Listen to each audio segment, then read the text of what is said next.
his book at your place. Please join me and please rise and welcome who will always be the governor of the great state of Wisconsin, Tommy Thompson.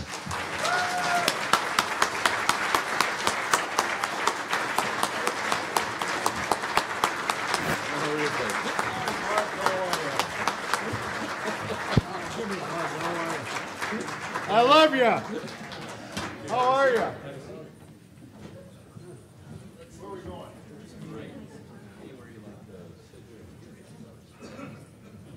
Oh, God. How are you, Mark? Pretty good.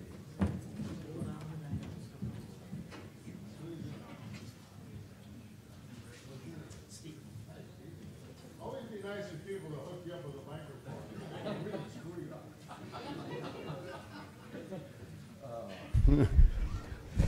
Oh, are we okay? We're good. Yeah, we're good. I know we're supposed to call you by the highest title you've achieved, which I guess would be secretary. No, that's not true. Okay. You're called by the highest. When you're appointed, you take the honorific name or the name of that office. Okay. But once you get out of that office, you go back to the highest elected office, because being appointed is only by one person. Being elected is by all the people. Okay. So I'm a governor. All right. But I'm really Tommy. Okay. Well, you've always been governor to me, and that's just... Thank you, Mark. And you've always been Mark, and you've always been my friend. That's true. And you've sat in these chairs with a lot. We have a lot of folks that have been, since you left county government and state government, a lot of folks don't know, but you sat on the county board. I did. Those are your roots. My father was on the county board at Juneau County. Anybody here from Juneau County? Juneau, in the back? Yep. How are you, neighbor? Fine. My father was on the county board for 25 years, and when he died of a heart attack, he was chairman of the Road and Bridge Committee for 23 years of the 25, and he was asked to be chairman several times, and he said, "Why would I want to be chairman? I can go out and look at the roads," and he said, "I can really make a difference. I can really do something as chairman of the Road and Bridge Committee." And so every Friday night in the little Thompson grocery store, and it was about 1/3 this size of this room, the farmers would come in, and that's how I got to learn politics. They'd come in on a Friday night and to buy their groceries from my mother and father and the Thompson grocery store. Then my father put out raw hamburger, I can still remember that, and salami and a little beer and cheese, and every Friday night they decided what roads were going to be built, what was going on, what should be done, and they talked to politics. And that's where I learned politics. I went to work for my father at the age of 5, and I always remember those Friday nights. And when my father died of a heart attack at 62, I took over the county board. Asked if I was already in the legislature. I got elected to the state assembly when I was 23, and I was elected in the county board, or appointed to the county board to succeed my father, and then I ran for re-election one term, but I was on the county board from ages 25, 26, 27, and 28. And I'll tell you, you people in the county government are the best. And I always, when I looked at being governor, I always wanted Mark and his predecessor, Mark, to come in, or Zaki, to come in and talk to me, because I always wanted to know what the county boards, the county members, because you individuals are out there. You're not the municipality, so you're really not really isolated by a small area. You got a whole county, and you got to represent that county. So I've always felt, and I'm prejudiced because my father probably instilled that into me, but I've always been prejudiced to find out what counties want, because my father used to tell me, you follow what the county boards want, Tommy. When I ran for the assembly, nobody thought I could win that either. And so he said, follow what the county boards want and you'll do all right. Father had two sayings, follow what the county boards want, and Tommy, you got 2 ears and 1 mouth. Use them in that proportion, and you get along just fine. So I followed my father's advice. But thank you for bringing that up. Well, you've still got a home in Elroy. You built it not too long ago, but that was kind of a curious. Not everyone knew you were building a house. No, I bought my farm. Strange story. My great grandfather from Ireland came over from Ireland and worked on the Erie Canal, and he either got fired or laid off. Who knows? But in 1860, and he walked up to Wisconsin, or on a horseback, and got up into where a small town of Elroy and Kendall was, and looked at the rural areas, the hills. Why he didn't go to a flat area, I'll never understand. But he said, this looks just like Ireland. And it was all hilly and stuff, so he homesteaded. Back then in 1861, you had a situation, you had 5 years.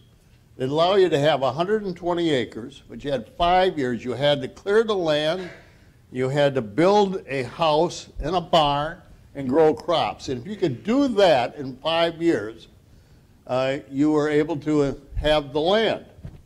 And so in 1861, he did that, and he got 120 acres. And then we had that. That's where my mother was born, and on the farm. And then in 1963, my father sold it to a good friend of mine, and he was my partner, and he lost the farm. I don't know if anybody in here are still dairy farmers, but back in the late 70s, Jimmy Carter was president, and milk prices went down to $7.50. Interest rates went to 21%, and the guy that had my homestead went out and borrowed $200,000 from John Hancock and tried to pay 21% interest on milk, and he lost it. And so I get elected governor in 1986, and I get a call. I'm in my office on December 7th, 1986. I get a call from my law partner who says, Tommy, do you know your great-grandfather's farm is going to be sold at the courthouse step by the sheriff's sale? At 2 o'clock on a Tuesday afternoon. How many of you have ever been involved in a sheriff's sale? And he lost the farm. And so I said, well, go over and bid $200,000. My law partner says, first, Tommy, you have no money. Secondly, there's $350,000 owed against it. And why do I want to waste my time doing that? I said, just do it for me. He said, why do you want to put a bid in for $200,000? He said, I know you can't raise it. I said, no. But I said, I'd like to be able to tell my kids that when I take them up to see them the old homestead, I said, I tried to buy it. And I put in a bid for $200,000, and I just couldn't afford it.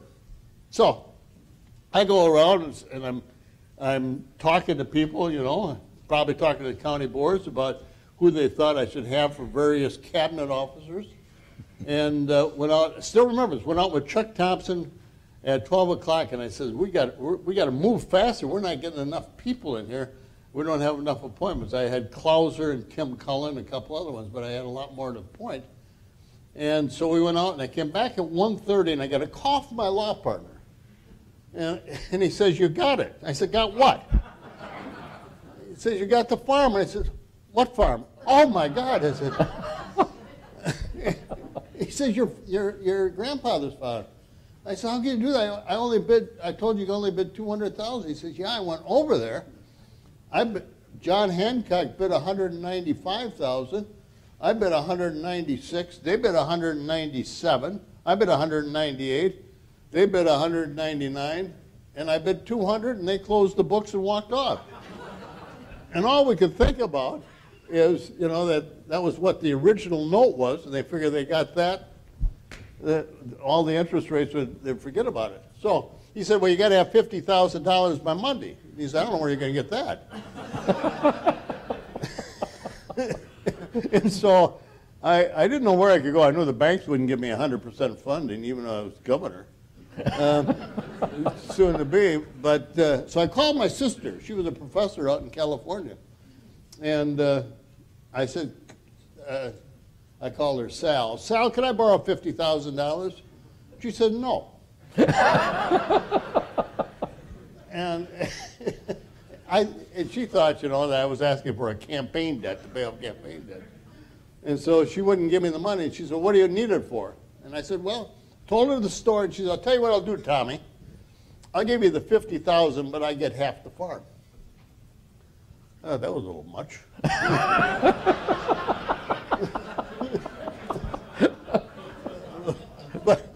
But it was either giving her half the farm, getting the $50,000, or not owning the farm.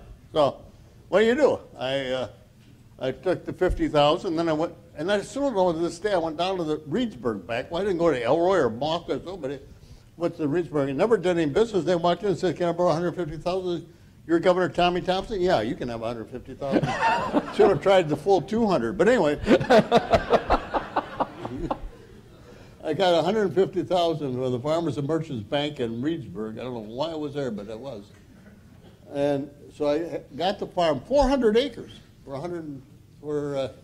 $200,000, less than $500 an acre, and it's a hell of a deal. And so I called up my partner, my friend who had lost the farm, Irvin Schultz. I says, Irvin, how would you like to move back on the farm and start milking cows? He says, sure. So we went in the dairy business. 5 years we were bankrupt. And over the 5 years, then I decided I wanted to buy my sister out, and it took me $350,000 to pay off that $50,000. She got a heck of a deal, and I said, you know, I always kid her. I said, well, you got $350,000. Yeah, but I didn't want to sell it to you.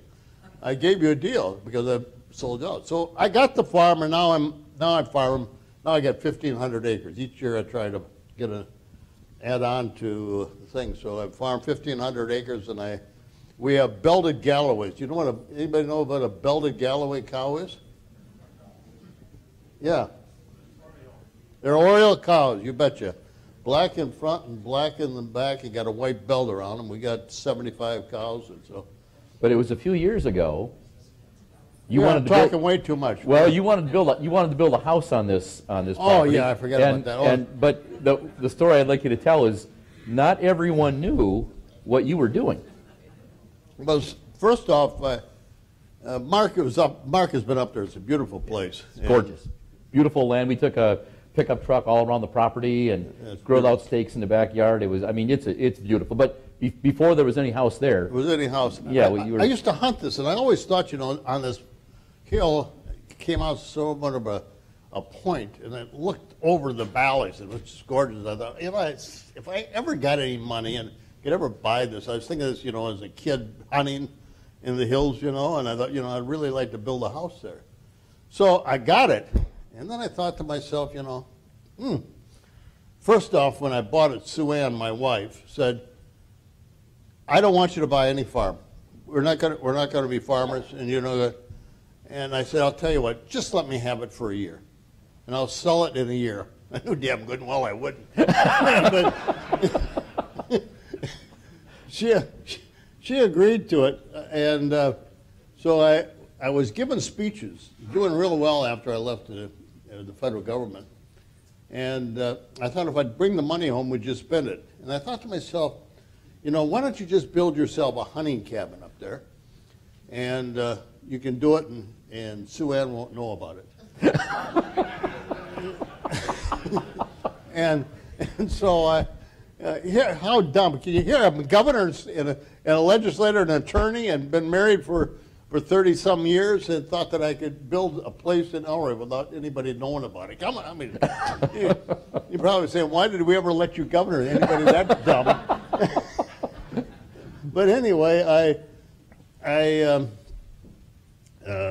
decided that I would take some of my speech money, and I hired a carpenter. And there was a lady who's called the Daily Blabber in Elroy. She knows everything and tells everybody everything, you know. Every community has one person who knows that everything and tells everything. And she's a very close friend of Sue Ann's. And so she calls, and I hired this carpenter to build the place. And I said, I don't want to, whenever you got time from your other business, if I get some money, I don't want to go in debt. So you get some money, we'll just build a smaller cabin. I get some money and pay you up front, and you spend up that, and then you stop until I get some more money. And so this lady called Sue Ann and said, you know that Tommy is going to build a house up on the farm? She said, he is not. We've never talked about it. He would never do that. She knows I don't like it, and she'd never do it. So I had a couple more speeches, so I got some money, and I said, well, go up and dig the basement, put the well in, and the septic system. And he did. The first one that morning got there was the person with the backhoe digger, and the second person was Shuggy, the lady from town. And she couldn't get off the hill fast enough to call Sue Ann. And so for the next 4 weeks, I'd come home and I knew, or she knew, I knew that she knew what I was doing up there. She knew that I knew that she knew. And we weren't talking. You know, a good husband and wife story, you know, I probably shouldn't be doing that. Sue Ann would kill me if she heard me tell this story. But, so for the next 4 weeks, we didn't talk. Can you imagine, you know, having a husband and wife? So one Saturday morning, I didn't know how long it was going to last. I'm shaving, and all of a sudden, she had left early, and she comes up the steps. I could hear her coming. She was in the convent, so she's very concerned about coarse words, and I've never had that inhibition. And she come up the steps, and I could tell the way she was coming, you know, that all hell's going to break loose.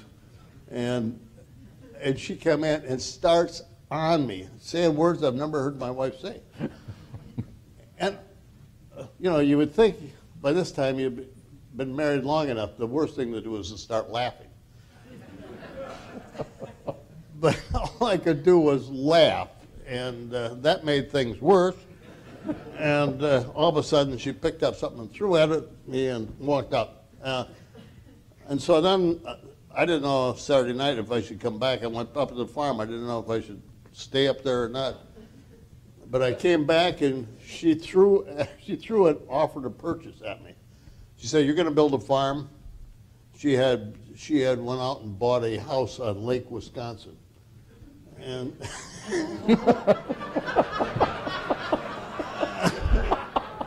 true story. I don't know why in the hell I'm telling you all this, but so then you owned a house in Lake Wisconsin, which is beautiful. It is sort of what? Which is beautiful house in Lake Wisconsin. Oh yeah, she didn't spare the money. And it's not a hunting shack. Let's just be clear. This is a very nice house. Oh, she's got a beautiful house. No, you on the farm. Well, no, but that's the second story. But then she said, "This is what it's going to cost you," and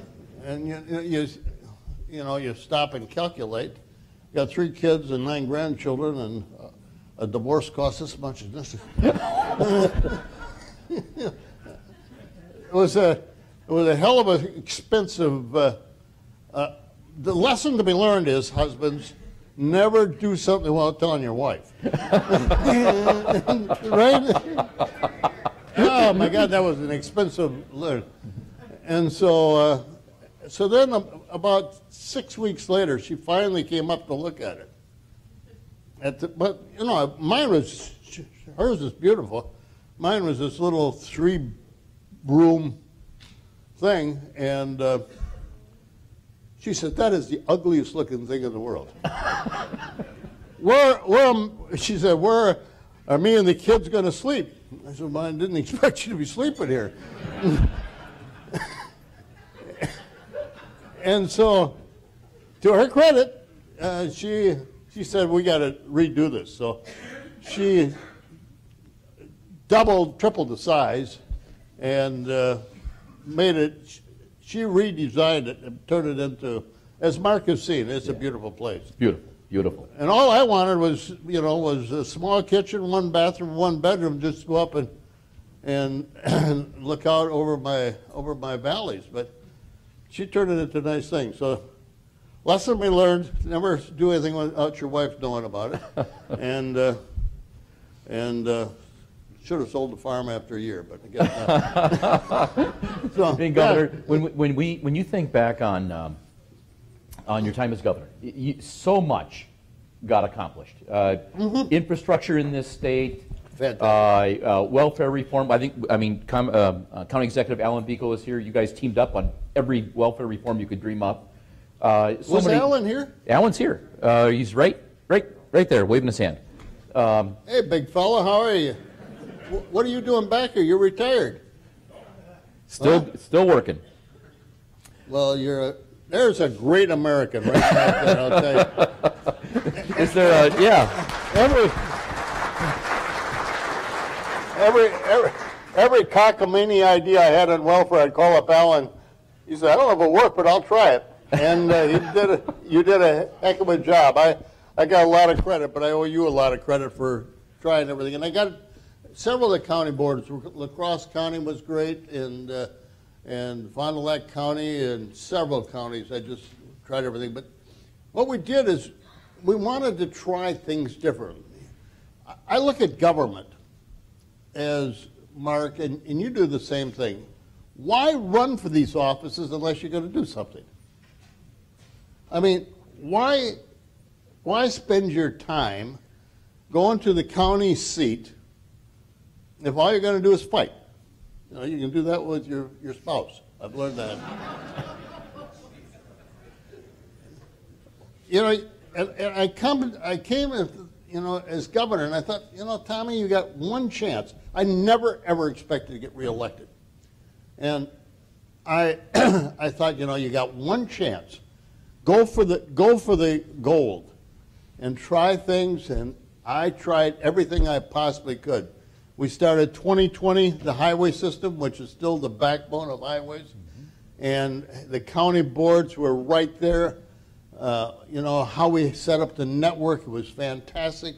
Welfare reform, I'd have ideas, and I'd bring the counties in, and we would talk over how we could do it at the county levels and administer it.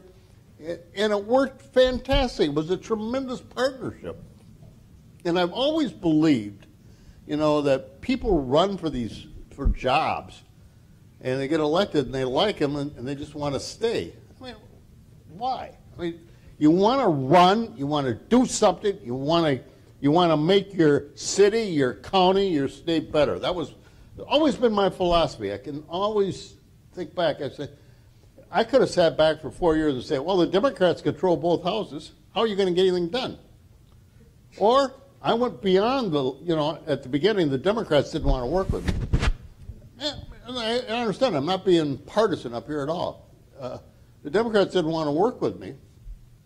I don't know if you remember my first budget. I had 108 vetoes, more vetoes than anybody's ever had in the history of the state. And because the Democrats, I put the budget in, and the Democrats rewrote it, and then I rewrote it back to where I was. And the budget was very good. And I called them in, and I said, listen, here's the situation. I have the final say-so. I can sign it, I can veto it, or I can use my veto power. And I said, that's sort of a stupid thing. I said, you Democrats want something, I want something, the state needs things. Why don't we just, I'm going to be around. I said, you're not going to beat me. I'm too damn popular. and I said, I'm going to do things to get you all involved. And I want you to be there. I want you to succeed. And so, as Ronald Reagan says, it's amazing how much you can get done if you don't care who gets the credit. And so we sat down and we would reach an agreement on things. I said, this is as far as I can go, and they would say, that's as far as we can go. There were always ways to compromise. Now, I remember, Governor, Yeah, the go ahead. directive you gave in the late 80s, it was fascinating. When you told the governor's office staff, any legislator wants to talk to the governor, that is priority one. Democrat, Republican, didn't matter. No.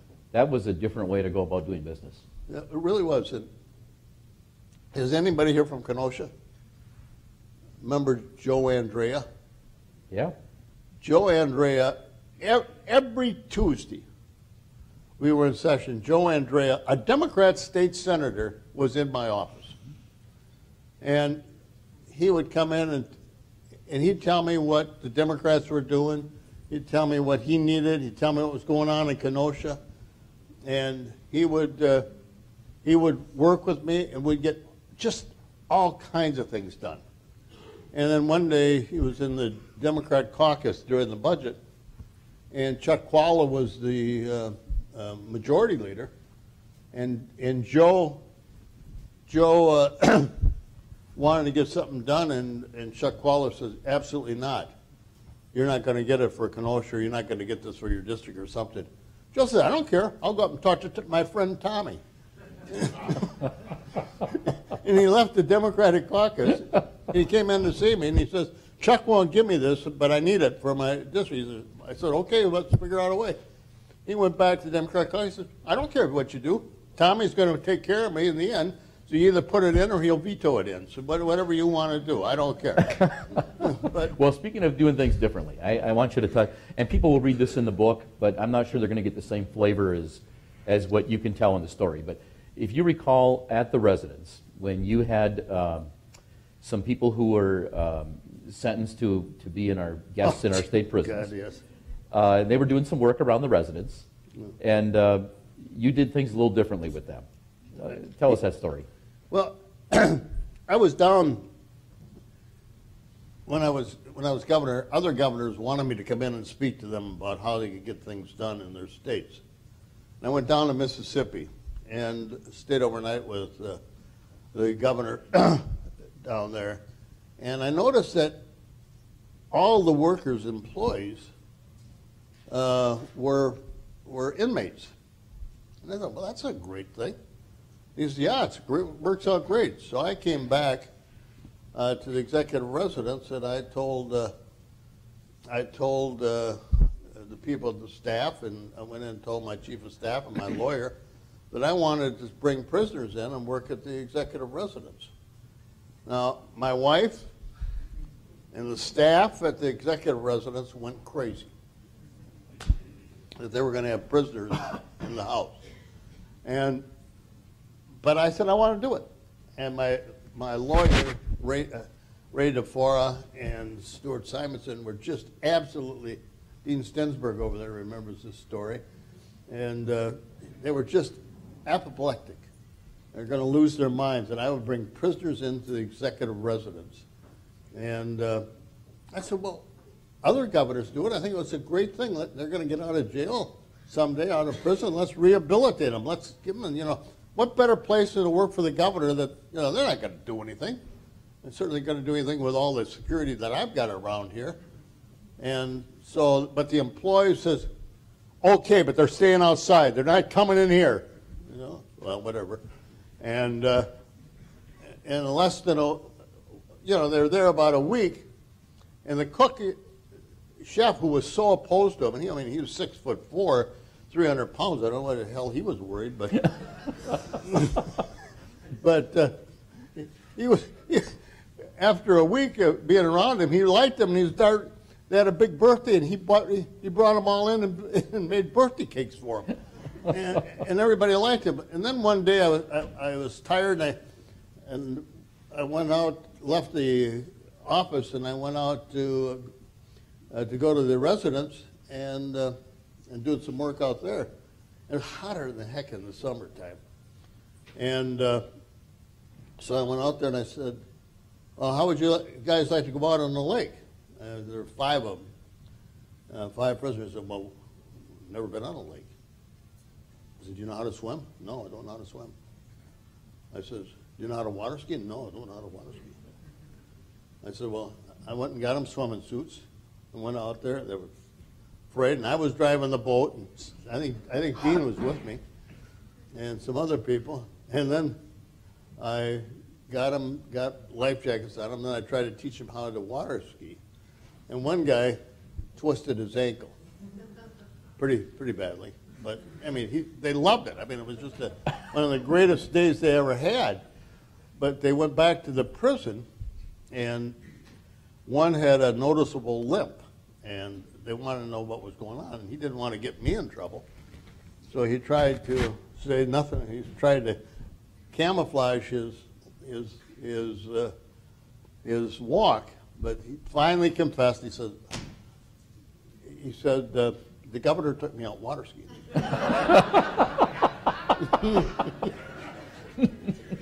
And the warden says, oh, yeah, sure. Yeah, absolutely, yeah. Oh, no, he did. No, he did.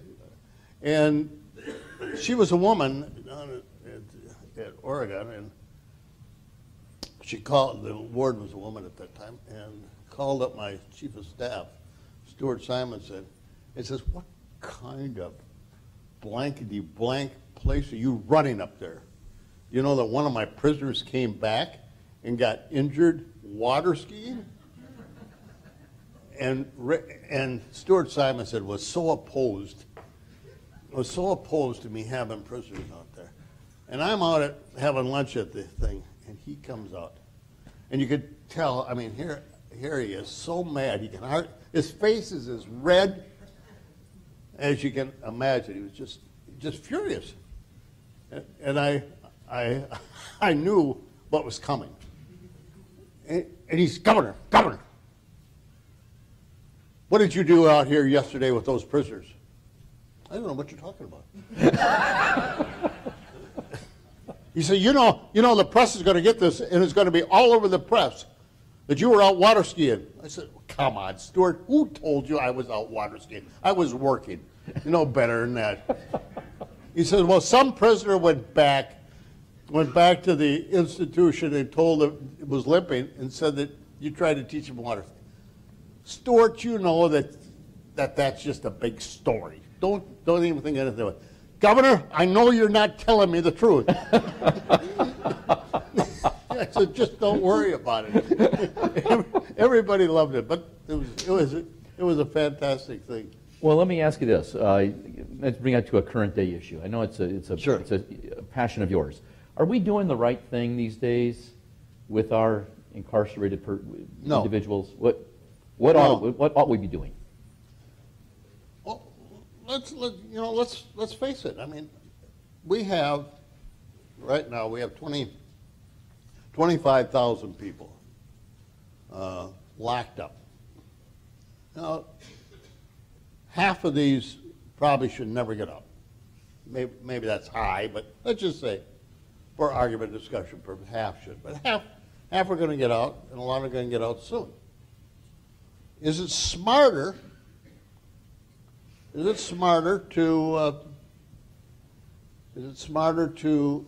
have them have a way to earn a living and be reacclimated slowly back into society than just stop at the end and say, now go out and don't come back? And 70%, 65 to 70% of all prisoners have drug and alcohol problems. And so if they got a drug addiction and we get them out and we haven't cured them, what are they going to do? And if we send them out without any viability of way of getting a job, what are they going to do? They got to eat. And so you're setting them up to fail. And so my philosophy is really to turn a one of our prisons into a educational establishment. Do a way in which you assess the prisoners, and you're going to find, I would like the first class to be about 300. Find 300 that are going to get out and get trained, and put them into classes. First get them so they're independent and away from alcohol and drug abuse. All right. Then I've already talked to the vocational instructors in the University of Parkside and university down in Racine and private college down there. All want to do this and set up. After they get drug and alcohol, after they've been assessed to make sure they're not going to be sexual deviants or child molesters or murderers or anything, people that are, you know, a lot of individuals, and I'll speak for myself. And for the grace of God, when I was growing up, I was not an angel. And I'm sure not all of you were either. And you could have ended up in trouble. And so I want to give people a second chance. And I want to be able to give them alcohol and drug treatments. Then I want to get them educated. And then since Foxconn is going to be, hopefully, it's going to be down there in the Racine area, and they need about 10,000 individuals, I would want them to sponsor these 300 or other individuals and sponsor them. So they go to class, first off, for the first year, classes, and get a degree. Find out what Foxconn wants or somebody else wants.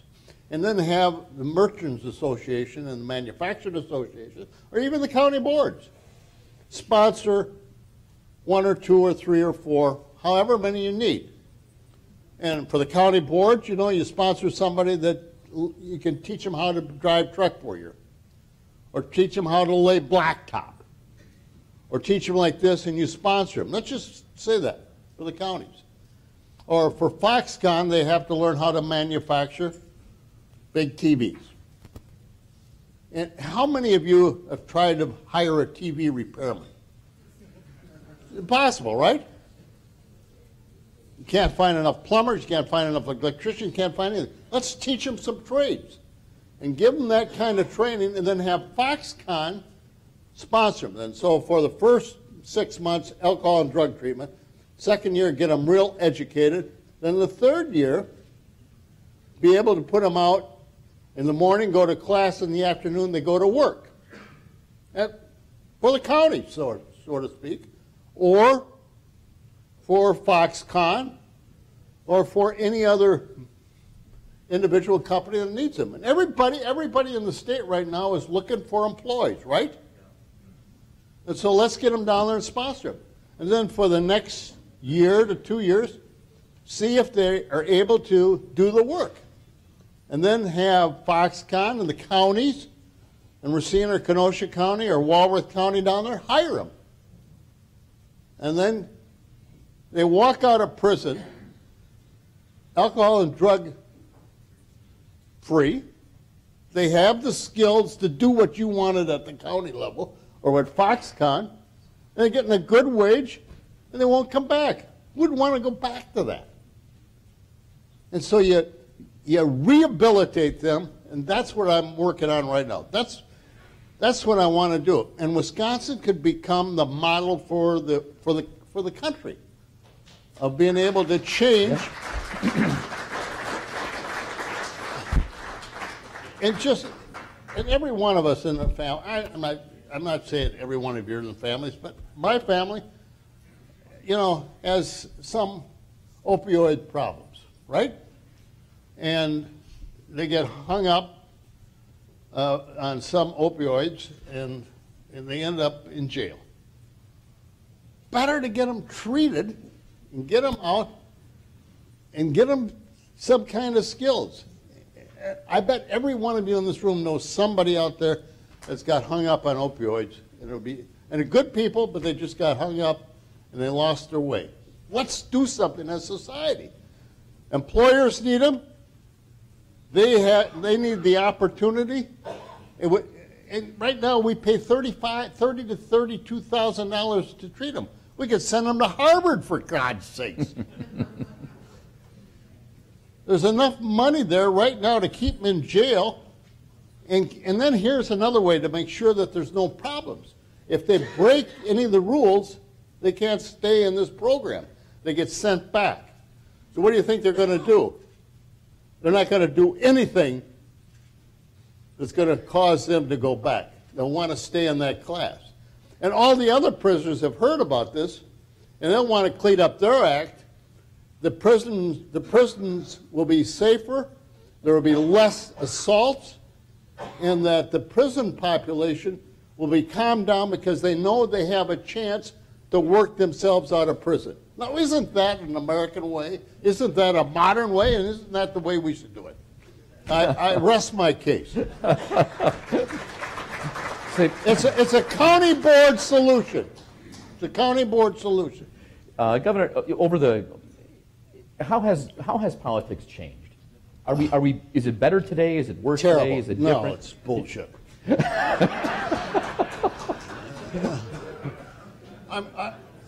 I mean, it's terrible. And I think, I'm going to say something really crazy, and you can laugh at me, but I really think one of the biggest problems we have are the computers. Now you really think I'm crazy. But the computer systems, the technology is so good that they're able to determine every street in Wisconsin how you're going to vote. They can walk down Oak Street in Wyville and know that 5 out of the 7 people on that street, and what 5 are going to vote Republican or Democrat. And they set up the districts so that if you've got a Republican-controlled legislature and governor, you're going to set the districts up so you can elect Republicans. The same way the Democrats do it in their states. And I'm just saying that we have to make, I'm not saying that we should take it away from the legislature to redistrict. I'm not there. But I really think we got to be able to make them much more competitive. Because right now, Mark, you're a Democrat, I'm a Republican. And if you're running against me for the 79th Assembly District, and it's a heavily Republican district, and I'm an incumbent, and you want to debate me, why do I want to debate you? I'm going to win, and I don't want to be showing very close to you because it's a Republican district. And I got to worry about somebody coming from the right, more conservative to me. And you're in the 79th, which is a Democrat's district. I want to run against you. You want to stay the hell away from me because you don't want somebody from the left coming after you. And so we have set up our legislators and our Congress individuals so that there's really no reason for them to move over and talk to individuals on the other side. Because all that's going to do is it's going to engender a primary. If you're a Democrat seat, you're going to get somebody to the left of you. And what's happening? The Democrat Party is going far left, the Republican Party is going right. And people don't want to talk like you and I do. You're on the county boards. You want to get something done. And you don't have that inhibition to talking to each other. You still have your differences, you still have differences of conservative and liberal, fine. But you don't have that imminent hatred or desire to not cooperate and work. And that's what's wrong with government today. We have become so paralyzed and so partisan that we don't want to talk to the other side. And I always say, I used to look at a thing and I used to say, there's some good Democrat ideas out there. Not many. But there's some good Democrat ideas out there. And let's take them and pass them. It's going to be good for Wisconsin. And you can make the same thing about Republicans. You'd say that. Why don't we work together and see what we can do? That's what we got to get back to. We got to get people, the political parties, once they get elected. You know, I like the fact we have partisan elections because we need to point out the differences. But once you get elected, we should forget about it. We should park our hats in the closet and go out on the floor and find out ways in which we can come up with a solution. There's great solutions out there if we work together. Better solutions if we work together than partisan issues that are just one side. And that's what's wrong right now. And I really think it's getting worse. But people ask me, you know, when they talk to me about this, you say, you make a lot of sense. I say, yeah. I says, well, is it going to get better? And it's going to get better. I mean, it's going to get so bad that the system is going to break down. And we've gone through these, you know, these spots in our society and democracy. Democracy is still the greatest thing out there. And we got to preserve it. But in order to preserve it, we got to be able not to be so parochial, so partisan that we can't afford to move to the other side and be able to make solutions. And that's what I'm worried about. You know, there was a recent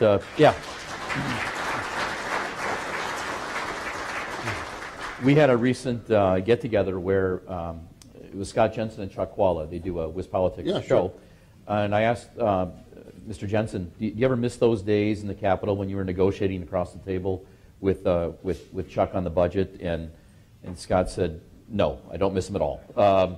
But then I asked Chuck, you ever miss those days when you were at odds with Governor Tommy Thompson and you had to talk with him about passing a budget? And he said, I really do miss those days. And really, why is that? Because you could talk to him and get somewhere. Yeah. It's a fascinating insight. What do you think about that? No, I think the Democrats really respected me because they knew my word was my bond. They could come in and they could talk to me, and they knew I would give them the straight skinny about whether or not we could do something. And if you have common sense and you're willing to listen, you know, people love. Another lesson I've learned in life: people love to talk about themselves. They really do. And they want somebody to listen to them. And if you're a good listener, it's amazing how much you can get done. I learned that early on. And so when Chuck Qualler come in, you know, mad as hell at me and want to pound on the table and so on and so on, I let him talk. But when he finally got done, I'd offer him a cup of coffee. And I said, now that we're finished, I says, how far can you go, Chuck, to my point of view? Well, I suppose I could do this. I said, okay. It usually took 2 cups of coffee. But we were able to reach an agreement. And the same thing with Marty Beal. Does anybody remember Marty Beal? Yeah. Big guy. I mean, he was all bluster. He was 6'6" and about 300 pounds, and he'd come in just storming mad. But he loved to come in, and he'd come in and he just furious. And I said, Marty, just cool down. You're going to have a heart attack. And he said, if you don't change your policy, it'd be better to go that way than listen to you, Tommy. But by the time the meeting was over, you know, it used to be that Clouser, we had this little thing going on state salaries and wages. Clouser and I always decided how far we could go in the budget. And so Clouser would work out to find a lot of the details with Marty Beal and get to within probably a 0.5 percentage point or a 1/4 percentage point. And Jim would say, that's as far as I can go, Marty. It's not good enough. I got to go talk to the big guy. And so they'd walk over, and Clouser would walk in and says, Governor, it's as far as we can go. It's all the money we got. And I said, you heard him, Marty. It's all the money we got. And then he would get on and tell me what a terrible person Clauser was and how cheap he was and so on and so forth. And all the employees are going to be on welfare if we didn't give them this extra. And Marty says, I got to have a percent. And Clauser only gave me a quarter. And I says, Jim, can we go a half? He says, I said, Marty, I'll tell you what. If I can get another 1/4%, a half, will you be satisfied? Absolutely. And we shook hands and took about 20 minutes and 1 cup of coffee and we'd be done. But it's negotiations, good faith, honesty, straightforward discussion. It's amazing how far you can get people to go. You have any, last question, I guess, before we close up. Do you have any advice? I love this. Am I boring you? No. Any advice for our newly elected governor? I'd like to give some advice to the counties first. Okay. First off, you got a great director, and I love the fact that the association is getting into other areas. But if you believe like me, and I think you do, because I know most county boards believe this way, you are the individuals that have the clout to bring this partisanship together. You have the power, and I would hope you would accept it as your responsibility to make this democracy better. And that's trying to get these individuals to work together and inviting legislators of both sides to come in and talk to you after this thing. And I think the roads, the highways, there's no individual group that is smarter about transportation than the counties. And I think the counties, you say, what can it do to the governor? The governor could learn from the counties and use you and help formulate a plan to rebuild Wisconsin like I did on 2020. We can get our highways back, we can start spending on infrastructure, and there's nobody smarter than a county board member about investing in infrastructure. And you just saw what's happened at the university, where they've neglected the university and they've had to close down class after class in several buildings because the pipes have exploded. Counties don't allow that to happen. And that's that common sense investment philosophy the county board members use. And all I'm saying is, as an individual that has been there on the county and legislature and governor, I think counties can play ever more an important role in government than you ever have before. And I think the time dictates it. And that's what my admonition and encouragement to you as a county board member is, to bring your counties together and bring the two political parties together and see what you can accomplish on the highways, on the infrastructure in Wisconsin to make Wisconsin better. As for the governor, I think he was too partisan in his inaugural speech and in his State of the State, but I understand that. I'm hopeful that Governor Evers would take a look at the situation and the opportunity. And I'd say pick some issues. Right now, they're fighting over health care. Find a cure on health care, but pivot towards transportation. Democrats and Republicans want to do something on highways. Take an issue that you can win on and get bipartisan support with the help of the counties. And I'd say transportation is number one. I'm saying that my ideas on prison reform, Democrats and Republicans at county boards could come and play a role. And instead of fighting over whether or not they should expand Medicaid at this time, which is, you all have different opinions of that. But I would say it's better to put that down the list and get through the things that you can absolutely accomplish on a bipartisan basis. And it's amazing to me, like I learned, once you start down this path of cooperation and bipartisanship, there's no turning back. Because everybody learns to like it.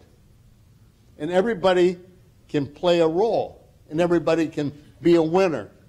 And doesn't everybody like to be a winner? Who in the hell do you ever run into anybody who says, I want to be a loser? You know that? No, you want to be a winner. And they can be winners and they can be problem solvers. And that's, to me, that's why you run for these jobs. You run for your district in your county because you thought you could do a better job, right?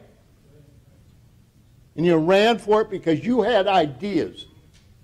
And that's what we need to get back to. And I don't think there's a better organization under Mark's leadership and your leadership to be able to do that. Ladies and gentlemen, you have before you, everyone who attended this event has one of the governor's books, or a copy of the governor's book. The governor has agreed to attend our reception, and will sign your book, personal to you if you wish. We'll have a table set up. For those of you that maybe have guests here, we'll also have some books for sale that at a subsidized rate that you can also purchase. I'd ask everyone here to help me recognize and thank, in my humble opinion, Governor. One thing, please do not tell Sue Ann if you see her what I told you. So she should not watch Wisconsin Eye. But, ladies and gentlemen, one of the greatest governors ever to hold the title, Governor Tommy G. Thompson. Oh, there you go, my buddy.